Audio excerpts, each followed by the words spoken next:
Hello team. நம்ம வாழ்கிறது எல்லாருமே ஒரு லட்சியத்துக்காக தான் வாழ்ந்துட்டுருக்கோம். குழந்தையிலிருந்து பெரியவனாகி அந்த லட்சியத்தை அடையிற வரைக்கும் நம்ம ஓடிக்கிட்டே தான் இருக்கோம்.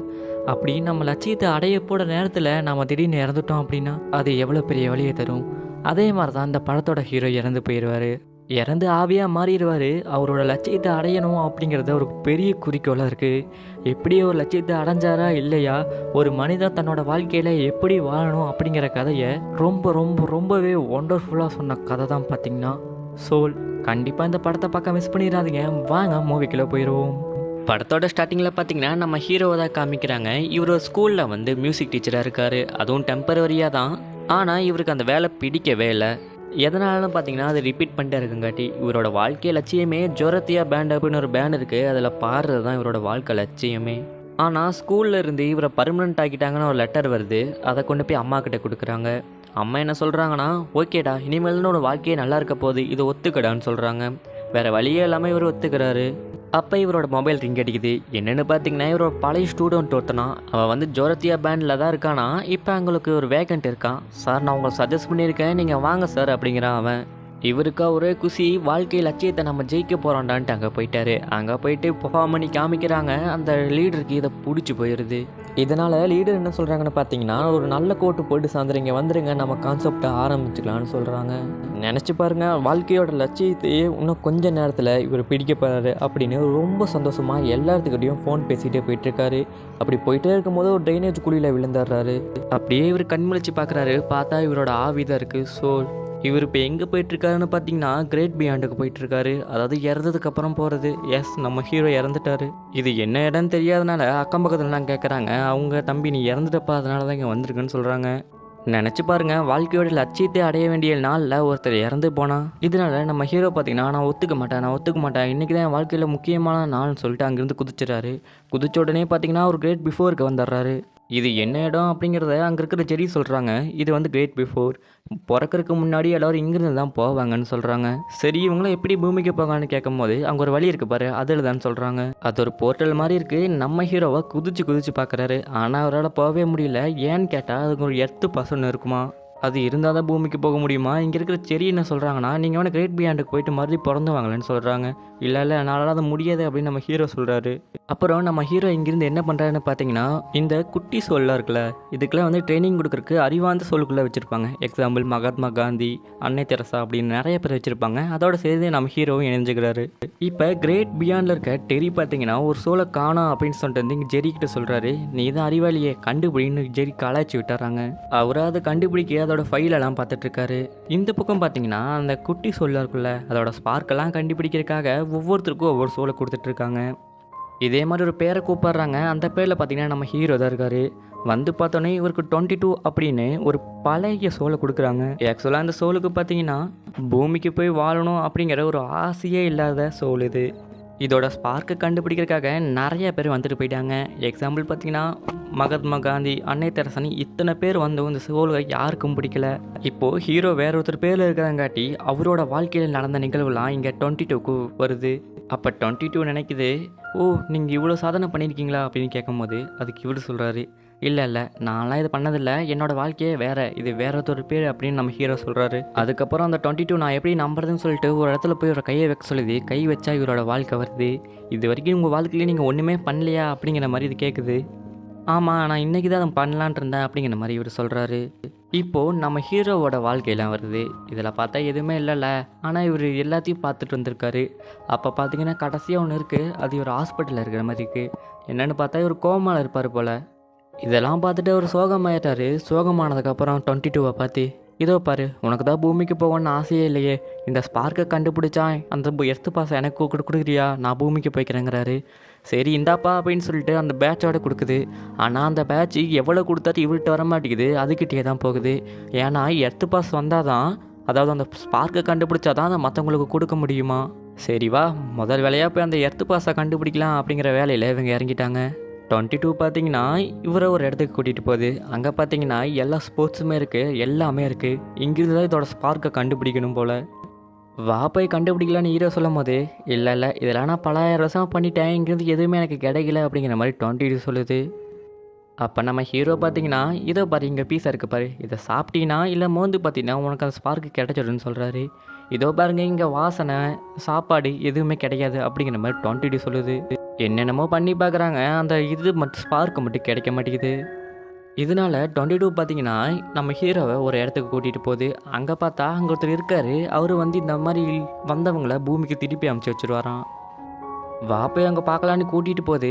அங்கே போனால் நிறைய ஜந்துகள் மாதிரி இருக்குது. அது என்னென்னா பல பேர் டிப்ரெஷனில் இருப்பாங்கல்ல அவங்க, அப்புறம் எப்போவுமே சோகமாகவே இருப்பாங்கள்ல அவங்கெல்லாம் இங்கே ஒரு மிருகம் மாதிரி சுற்றிக்கிட்டு இருக்காங்க. அவங்களோட ஆத்மாலாம் இங்கே தான் இருக்குது.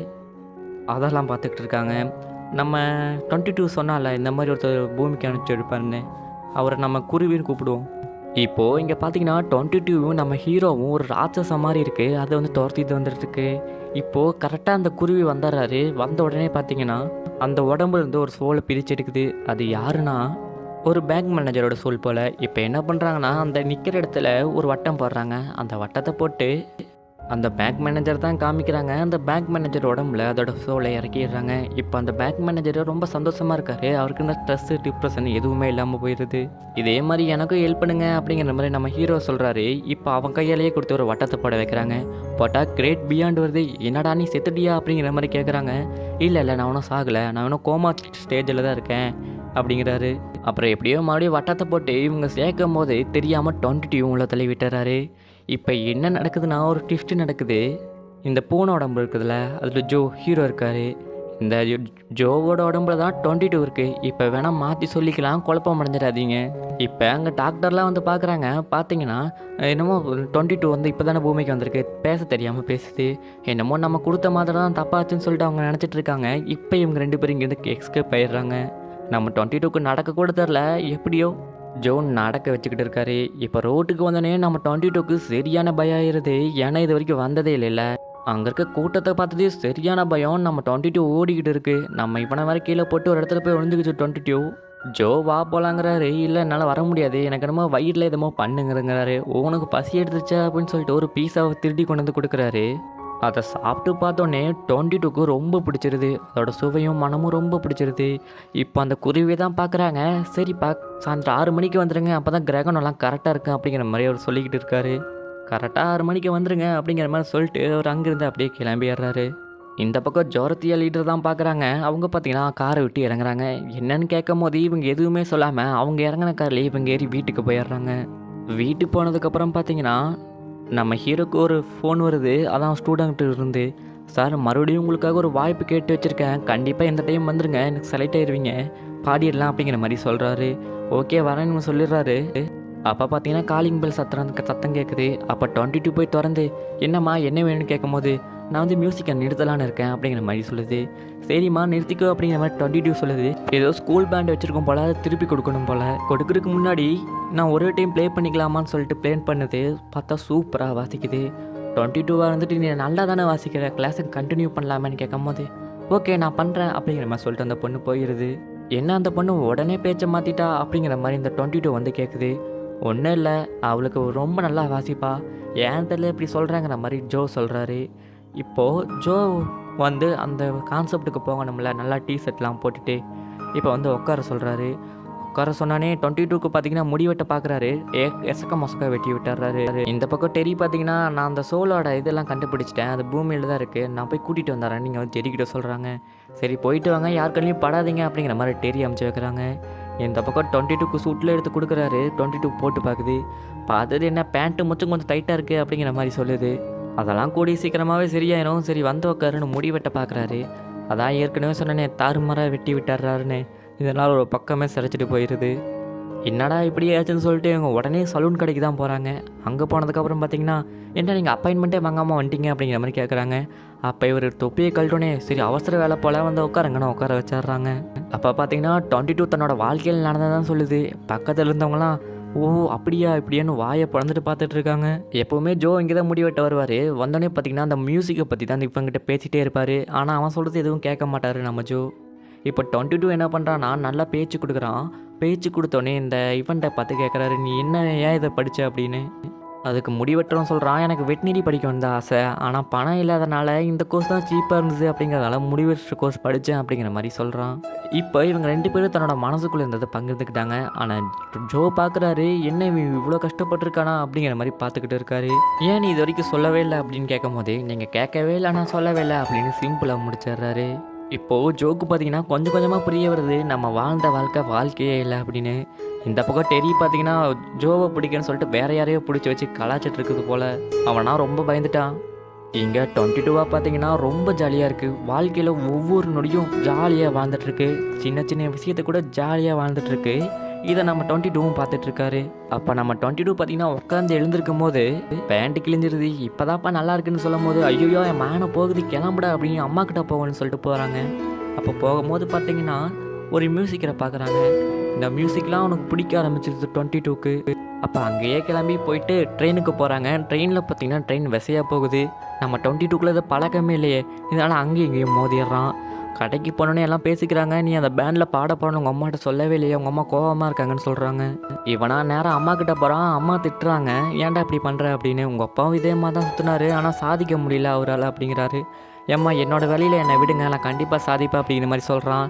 சரி கண்ணா நீ சாதிப்பேன்னு சொல்லிட்டு அவங்க அப்பாவோட பழைய சோடனு இவனுக்கு டக் பிடிச்சி கொடுக்குறாங்க. நம்ம 22வா அதை போட்டுட்டு அப்படியே இங்கேருந்து கிளம்புறான்.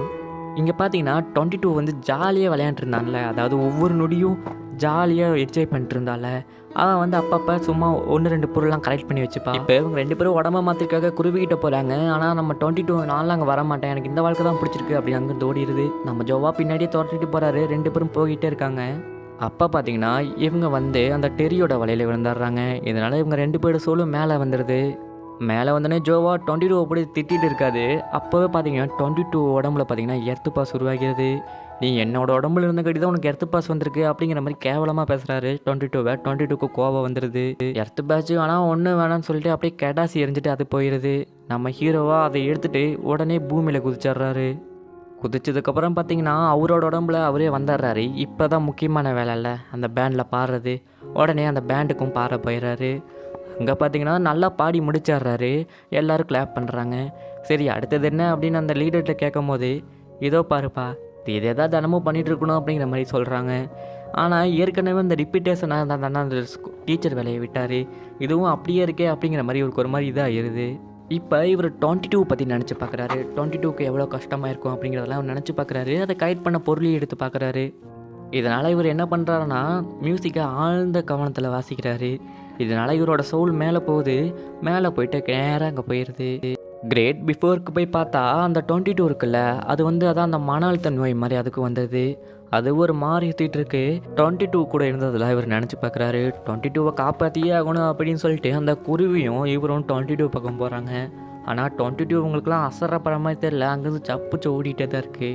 எப்படியோ 22வை பிடிச்சி நம்ம ஜோ உள்ளே போயிடுறாரு. உள்ளே போயிட்டு, இதோ பாரு உன்னோட ஸ்பார்க் எதுன்னு நான் கண்டுபிடிச்சிட்டேன், நீ வாழணும்னு நினைக்கிறதா உன்னோட ஸ்பார்க் அப்படின்னு அதை பற்றி சொல்கிறாரு. இந்த உன்னோட எர்த்து பாஸ், நீ கண்டிப்பாக நல்லா வாழணும், உனக்கு வாழ்க்கை இப்போ பிடிச்சி போயிடுச்சு அப்படின்னு அதுக்கிட்ட பேசுகிறாரு. பேசி முடிச்சதுக்கப்புறம் பார்த்திங்கன்னா 22வும் நார்மலாக ஆயிடுது. இப்போ என்ன பண்ணுறாங்கன்னா எர்த்து பேட்ச் அதுக்கிட்ட கொடுத்துட்றாங்க. சரி என்ன சொல்கிறாங்கன்னா, இருங்க 22வை பூமிக்கு அமுச்சு விடலான்னு சொல்கிறாங்க. அப்போ 22வும் இவர் சேர்ந்து குடிக்கிறாங்க. ஆனால் இவரால் தான் போக முடியாது எர்த்து பாஸ் இல்லாமல். ஆனால் பாதி தூரம் போகிறாரு. போயிட்டு 22வை நல்லபடியாக அமுச்சு வச்சுட்டு மேலே வந்துடுறாரு. வந்துட்டு என்ன பண்ணுறாருன்னா கிரேட் பியாண்டுக்கு போயிட்டுருக்காரு. அதுவும் முழு மனசோட நம்ம இறந்துட்டோம் அப்படின்னு நல்லா இவருக்கு தெரிஞ்சிருது.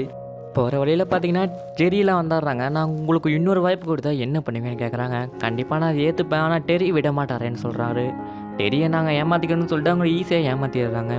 இவருக்கு இன்னொரு வாய்ப்பு கொடுக்குறாங்க. சரி என்ன பண்ணுவீங்கன்னு கேட்கும்போது, ஆனால் இப்போ என்ன பண்ணுவேன்னு தெரில, ஆனால் ஒவ்வொரு நொடியும் நான் ஜாலியாக வாழ போகிறேன் அப்படிங்கிற மாதிரி சொல்லிட்டு இங்கே பூமிக்கு வந்து ஒவ்வொரு நொடியும் சந்தோஷமாக வாழ்கிறாரு. கண்டிப்பாக உங்களுக்கு இந்த படம் பிடிச்சிருக்கும். ஏன் அதிகமான விஷுவல்ஸ் யூஸ் பண்ணல அப்படின்னா பேன் பண்ணிடுறாங்க. இதனால தான் என்னால் அதிகமான விஷுவல்ஸ் யூஸ் பண்ண முடியல. ஆனால் படம் செம்மையான ஒர்த்தான படம். கண்டிப்பாக நீங்கள் டவுன்லோட் பண்ணி பார்க்க வேண்டிய படத்தில் இதுவும் ஒன்று தான். வாழ்க்கையோட அழகை இந்த படத்தில் அழகாக சொல்லியிருப்பாங்க. இதோட இந்த படம் முடிஞ்சது. இதே மாதிரி வேற ஒண்டர்ஃபுல்லான படத்தில் உங்களை சந்திக்கிறேன். அது வரைக்கும் டாட்டா பை பாய்.